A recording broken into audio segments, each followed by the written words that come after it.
Well, Stephanie Jenkins has finally addressed the video that Drew made saying that they had no food benefits and that, they weren't going to be able to feed, he didn't know how they would feed the kids for the month. So I'm going to get to that in 1 second.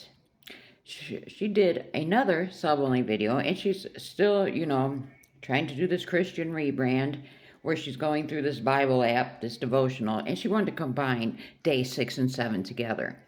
So she said she's been praying to see the faults within herself, and she's asking God to open her eyes to her faults.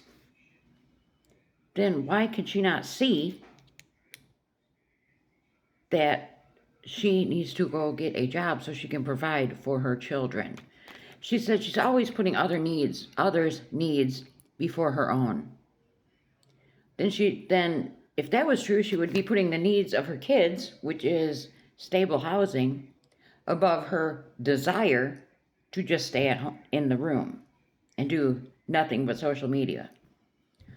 So, more lies. She can't see that she is wrong and that the only way they're ever going to get out of that shelter is if she goes and gets a job. I repeat it all the time. No landlord is going to rent to them if she does not have a guaranteed, verifiable income, along with Drew.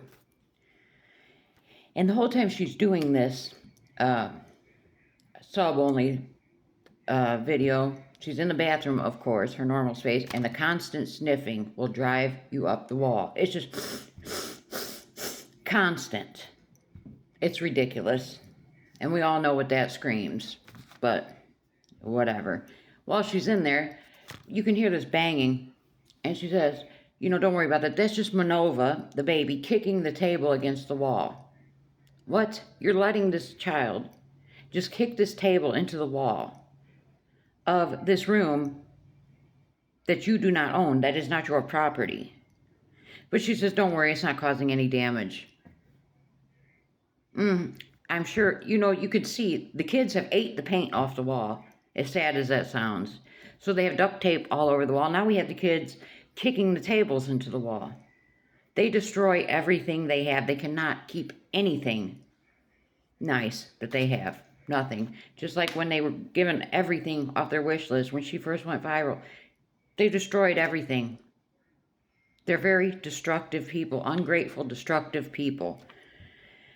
So anyways, now let me tell you about the EBT. So this was a sub-only, a subscriber suggested video. She wants to do these on Fridays, where she'll pick a topic that one of the subscribers has recommended to her. So this time she said people wanted her to elaborate on the post that Drew made concerning that they don't have their food benefits. Now, she says she had called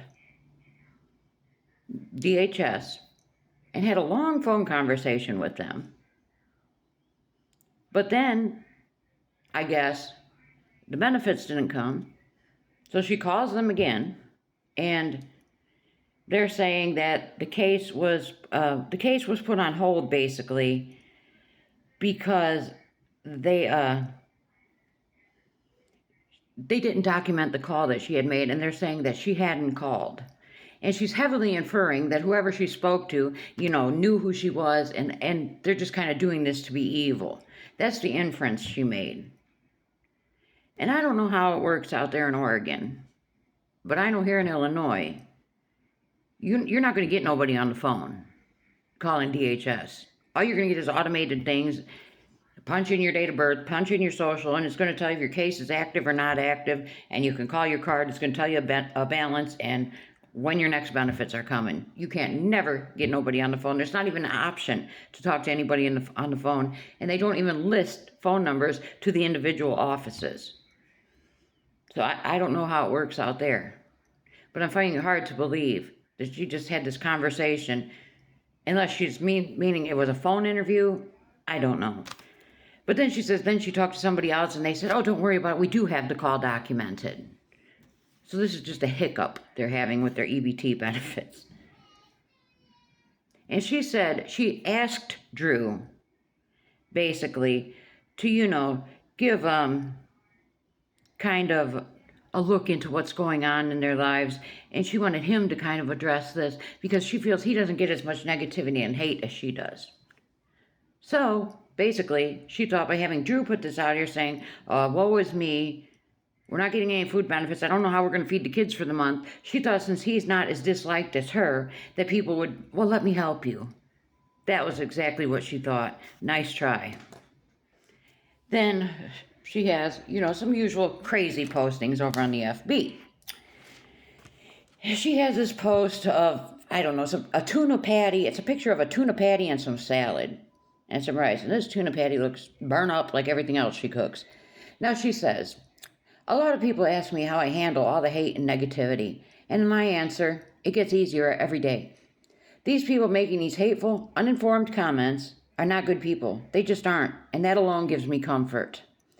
See, for me, my situation has taught me how to seek the needs in others and be the support they need. So basically, we're supposed to look at her and, oh, you need housing? Here you go. You don't got to do nothing for it. Here you go. Take, for example, when I was doing the laundry by hand, so much judgment. But my only thought was, dang, this is draining, and I would never want another mama going through this if she doesn't have to. Stephanie didn't have to do that laundry by hand. She had the money to do the laundry, but she said she was choosing to do it by hand because she wanted to save that extra money. But we still see no savings, so we know where that money went. The difference between me and these people making these comments, they have everything in their life put together, right? That's why they feel so comfortable making these arrogant comments in the first place. They use their quote unquote, well, I have a home, a job, my kids have everything they need, I would never be you. Meanwhile, their idea of being top-tier human is downgrading others who don't have everything they need. Yup, they're doing a great job in life, laughing emoji. But me, I don't have a home, I don't have everything my kids need. I do have a job, which she doesn't take seriously. Maybe if she put forth the effort, maybe she could make a decent living with the social media. But she doesn't. She'll go, sometimes a whole week, we won't see anything posted. But what that has taught me is to put the needs of others above my own. A lie. Like I said, she does not consider the needs of the kids above hers. To constantly be aware of the struggles someone might be going through. And when you truly keep that mindset, you don't carry judgment for anyone. But you just said these are awful human beings. Is that not judgment that she's placing on these other people? See what I mean? Then we have another post where she's got a picture. It looks like Bella, we got Nova, and we got Atlas for once. And she says, I'm getting slightly better with parting. Just have to keep practicing. And, I'll give it to her. It's a cute little hairstyle she's got going on Bella here. Manova's hair is parted decent. Then we see Atlas. It looks like she didn't even try with the parts on that little boy. The two girls, their hair is looking much better than she used to do. I'll give her credit for that. I always give them credit where it's due. But it looks like she did not even try with Atlas's hair. And she's got his hair looking like a little girl. It's ridiculous. But I guess this is improvement. At least she did attempt to do his hair. And it's not going around looking real bad like usual. So, yeah. And what do you think about Stephanie inferring that this caseworker or whoever she spoke to at DHS, purposely did this because she said, they answer the phone and they're kind of like, oh, I know who this is. I know about them. I highly doubt that these caseworkers are watching what she's posting on social media. And it's going to be interesting. I really don't think that she's ever been honest with DHS about her earnings. Because let's see, Drew has a full-time job. Plus his quote-unquote gig work. She's bringing in income from social media. She's monetized on FB and TikTok that we know of. I don't know about Lemonade. I don't know nothing about that.